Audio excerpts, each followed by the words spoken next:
Hello, and welcome back to Make Finance Easy.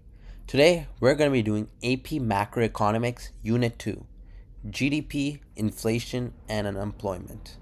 In Unit 1, we focused on individual markets, supply and demand, and how prices are set. In Unit 2, we zoom out and ask a bigger question.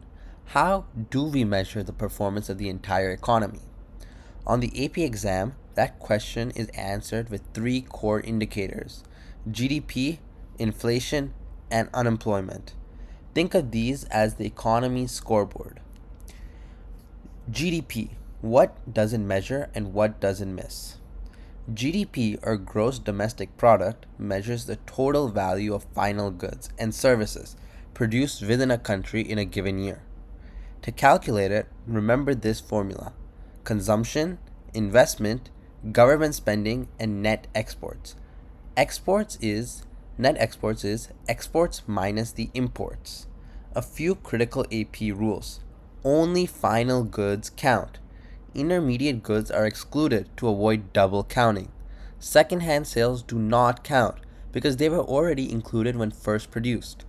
Financial transactions like buying stocks or bonds are also excluded because they don't reflect new production.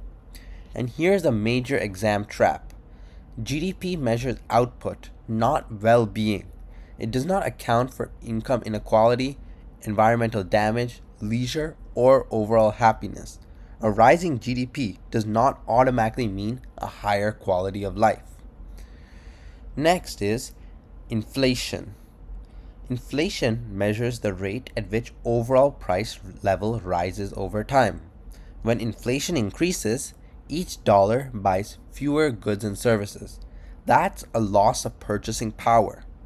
Inflation is commonly measured using the Consumer Price Index, or CPI, which tracks the cost of typical baskets of goods. However, the CPI has limitations. It suffers from substitution bias, struggles to fully adjust for quality improvements, and may not perfectly reflect changes in consumer behavior. Moderate inflation is normal in a growing economy, but high or unpredictable inflation creates uncertainty, discourages long-term investment, and can destabilize economic planning, something policymakers actively try to prevent.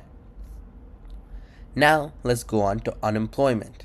The unemployment rate measures the percentage of people in the labor force who are actively looking for a job but cannot find one. The key phrase here is labor force.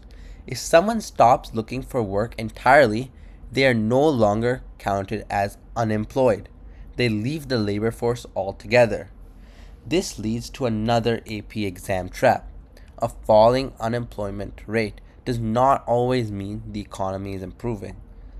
The exam focuses on four types of unemployment: frictional, from people between jobs; structural, caused by changes in technology or skills; cyclic, tied to recessions and economic downturns; and seasonal, related to predictable changes during the year. So now let's connect the three indicators. These three indicators are deeply connected. When GDP rises, firms produce more, which usually lowers unemployment. But if the economy grows too quickly, it can create an upward pressure on prices, leading to inflation. Because of these trade-offs, policymakers are constantly balancing economic growth, price stability, and unemployment. So, Unit 2 gives us a scoreboard of the economy. We now know how to measure the economic performances, but not why it changes. In Unit 3, we'll analyze why economies expand, contract, and sometimes crash. That's business cycle, and it's where macroeconomics starts to get real. So okay guys, I'll see you in the next video.